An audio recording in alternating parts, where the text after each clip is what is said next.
ہم بستری کے دوران بیوی کی 3 جگہوں پر بوسہ دینا کیوں حرام ہے؟ بسم اللہ الرحمن الرحیم۔ السلام علیکم ورحمۃ اللہ وبرکاتہ۔ آج کا بیان میرے بھائیوں کے لیے خاص ہونے والا ہے۔ میرے محترم بھائیوں، آج میں آپ لوگوں کو ایک ایسی حقیقت بتانے جا رہی ہوں جسے جان کر آپ حیران رہ جائیں گے، آپ چونک جائیں گے۔ کیا آپ جانتے ہیں کہ ہم بستری کے دوران اپنی بیوی کی 3 جگہوں پر بوسہ دینا کیوں سختی سے منع کیا گیا ہے؟ کیا آپ نے کبھی سوچا ہے کہ جو چیز اسلام نے حرام قرار دی ہو اس کے پیچھے کتنی بڑی حکمت چھپی ہوئی ہو سکتی ہے؟ آج میں آپ کو وہ تمام باتیں بتاؤں گی جو شاید آپ نے پہلے کبھی نہ سنی ہو۔ لوگ اس بارے میں بات کرنے سے کتراتے ہیں، شرماتے ہیں، مگر کیا لا علمی گناہ سے بچا سکتی ہے؟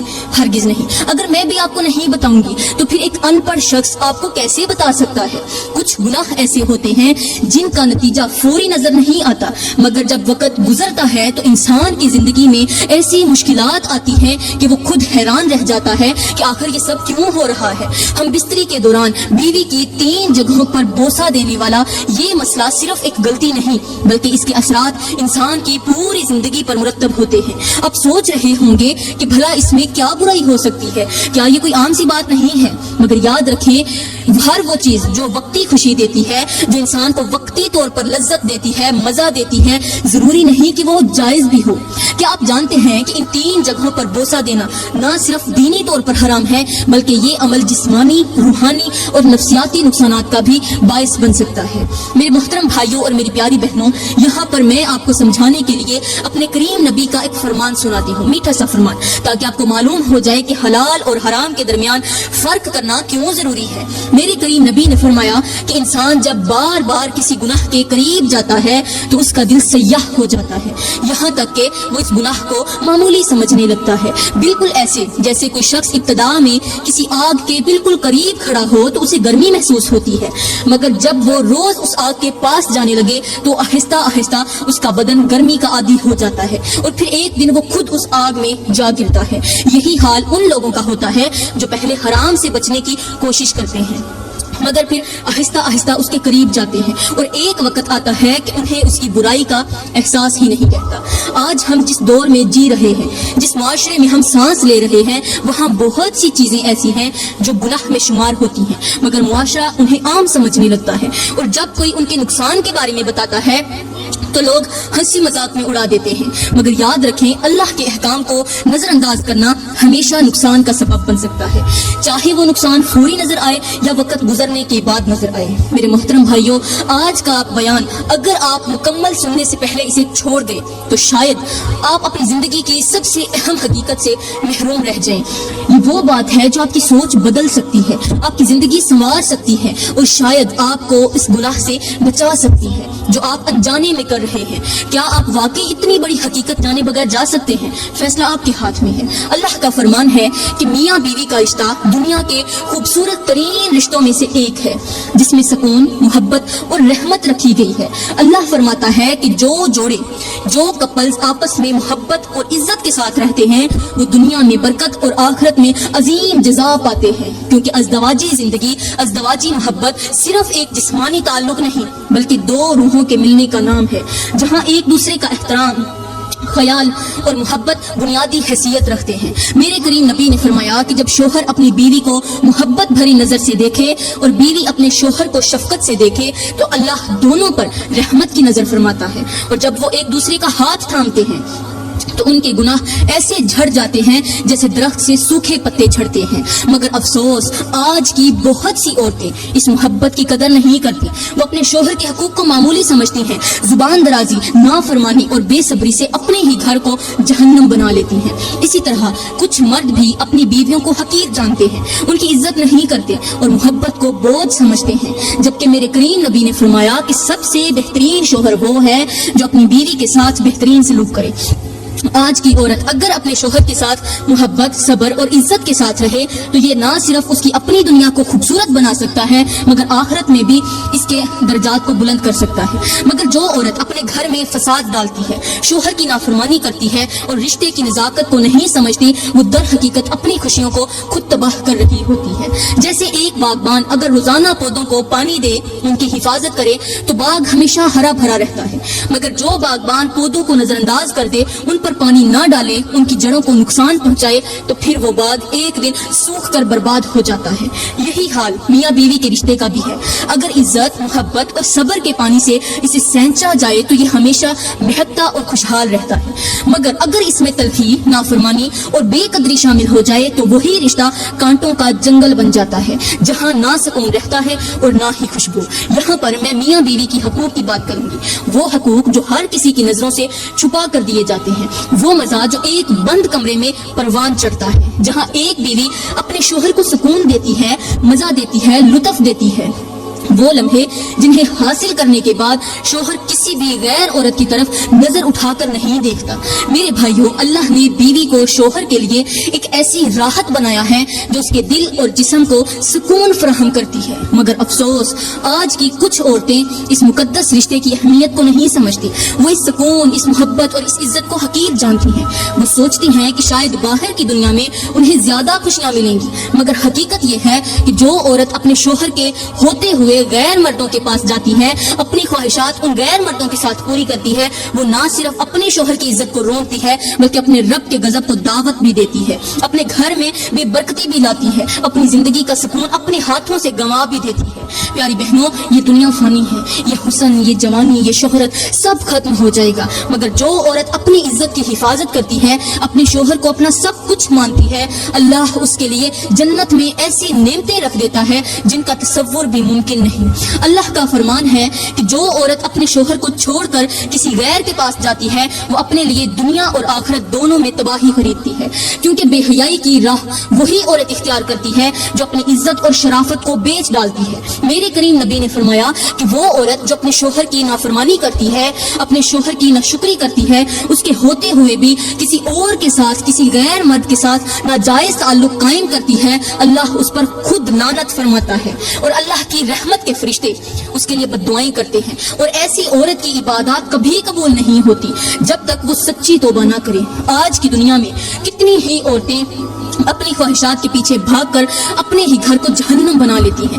وہ سوچتی ہیں کہ شاید ایک مرد ان کی ہر خواہش پوری نہیں کر سکتا، مگر حقیقت یہ ہے کہ جو عورت صبر اور شکر کے ساتھ اپنے شوہر کے ساتھ نباہ کرتی ہے، اپنے شوہر کے ساتھ گزارا کرتی ہے، اس کے ساتھ وفا کرتی ہے، اللہ اس کے لیے دنیا اور آخرت میں برکتوں کے دروازے کھول دیتا ہے۔ تو اب بات کرتے ہیں کہ ہم بستری کے دوران عورت کی وہ کون سی 3 اہم جگہیں ہیں جن کو بوسہ دینا مرد کے لیے حرام ہے، چاہے وہ شوہر ہو یا کوئی بھی مرد ہو۔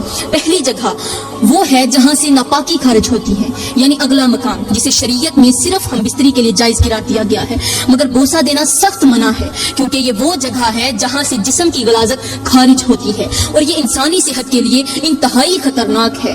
ڈاکٹرز بھی کہتے ہیں کہ یہاں موجود بیکٹیریا اور وائرس کئی خطرناک بیماریوں کو جنم دیتے ہیں، جن میں پیشاب کی نالی کے انفیکشن، جلدی بیماریاں اور دیگر سنگین طبی مسائل شامل ہیں۔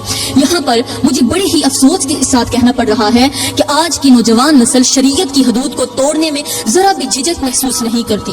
وہ چیزیں جو اسلام میں حرام قرار دی گئی ہیں انہیں محبت اور قربت کا ذریعہ سمجھا جا رہا ہے۔ خاص طور پر ازدواجی تعلقات میں ایسی حرکات کی جا رہی ہیں جنہیں اللہ اور اس کے رسول نے سخت ناپسند فرمایا ہے۔ آج بہت سے شوہر لا علمی یا اپنی خواہشات کی پیروی میں بیوی کے اگلے حصے کو چومنے یا چوسنے جیسی حرکات کر رہے ہیں، جبکہ اسلام نے اسے ناپسندیدہ اور حرام قرار دیا ہے۔ جدید سائنس بھی یہی کہتی ہے کہ وہاں بے شمار جراثیم اور بیکٹیریا ہوتے ہیں جو مختلف بیماریوں کو جنم دیتے ہیں، جن میں منہ اور پیٹ کے انفیکشن، جلدی بیماریاں اور بعض خطرناک وائرس شامل ہیں۔ یہ وہی مقام ہے جہاں سے ناپاکی خارج ہوتی ہے، اور اسے زبان کے ذریعے چومنا یا چوسنا خود کو بیماریوں میں مبتلا کرنے کے مترادف ہے۔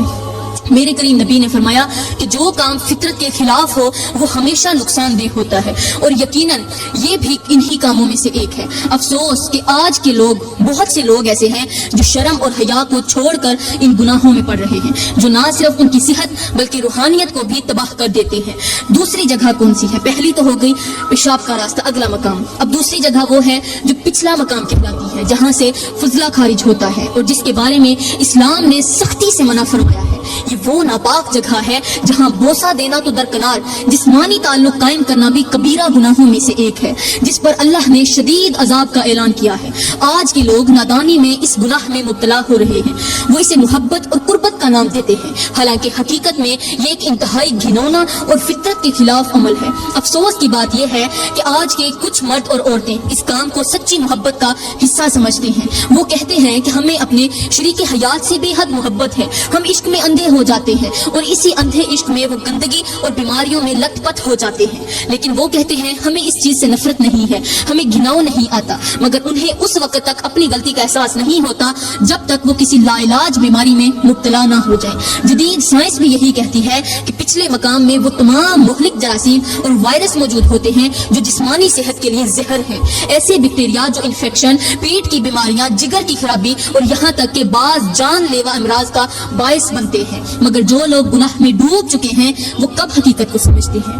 وہ تو اس عمل کو جدید تعلق اور نئی محبت کی علامت کہہ کر خود کو دھوکہ دیتے ہیں، حالانکہ یہ در حقیقت اللہ کے قہر کو دعوت دینا ہے۔ سوچیں، اگر ایک پانی کا کنواں ناپاک ہو جائے تو کیا کوئی شخص اس میں سے پانی پیے گا؟ ہرگز نہیں، بلکہ لوگ اس کنویں سے دور دور رہیں گے، کیونکہ وہ جانتے ہیں کہ ناپاک پانی بیماریوں کا ذریعہ ہے۔ تو جو جگہ جسم میں فضلہ نکالنے کے لیے بنی ہو وہ کس طرح محبت اور قربت کی جگہ بن سکتی ہے؟ اللہ نے ہر چیز کے لیے ایک فطری راستہ مقرر کیا ہے، اور جو لوگ اس فطرت سے ہٹ کر چلیں گے وہ نہ صرف دنیا میں ذلیل ہوں گے بلکہ آخرت میں بھی سخت عذاب میں مبتلا ہوگی۔ تو میرے محترم بھائیوں، تیسری جگہ وہ ہے جو حیض کے دوران ناپاکی کی حالت میں ہوتی ہے، یعنی عورت کے ایام مخصوصہ کے دوران اس کا مخصوص حصہ، جسے اللہ نے ان دنوں میں ناپاک قرار دیا اور فرمایا کہ اس وقت کے دوران عورت سے جسمانی تعلق منع ہے، اور نبی نے بھی فرمایا کہ ان دنوں میں نہ صرف جسمانی تعلق حرام ہے بلکہ اس مقام کا بوسہ لینا بھی ناپاکی میں مبتلا کر دیتا ہے، کیونکہ حیض کے دوران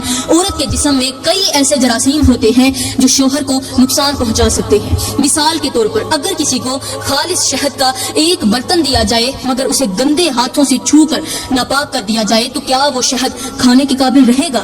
ہرگز نہیں۔ یہی معاملہ ان تین جگہوں کا ہے جہاں اللہ نے مخصوص مقصد کے لیے بنایا ہے، مگر اگر انسان اپنی حدود سے تجاوز کرے تو انہیں یہی نعمتیں زحمت اور بیماریوں میں بدل جاتی ہیں۔ یہاں پر مجھے انتہائی افسوس کے ساتھ کہنا پڑ رہا ہے کہ آج کے نوجوان جس گندگی میں لت پت ہو چکے ہیں اس کی مثال تاریخ میں کم ہی ملتی ہے۔ یہ وہ لڑکے ہیں جو غیر شادی شدہ ہونے کے باوجود اپنی ناجائز خواہشات کی تکمیل کے لیے ایسے گناہوں میں پڑ چکے ہیں جن کا انجام سوائے تباہی کے کچھ نہیں۔ یہ وہ لڑکے ہیں جو دوستوں کے نام پر، محبت کے نام پر، تعلقات کے نام پر حرام کام کر رہے ہیں، اور وہ اس حد تک اندھے ہو چکے ہیں کہ انہیں یہ بھی پرواہ نہیں کہ جس لڑکی کے ساتھ وہ ہیں وہ ناپاک کام کر رہے ہیں وہ پاک ہے یا ناپاک ہے، وہ ایام میں ہے یا نہیں، انہیں بس اپنی خواہش پوری کرنے کی جلدی ہوتی ہے۔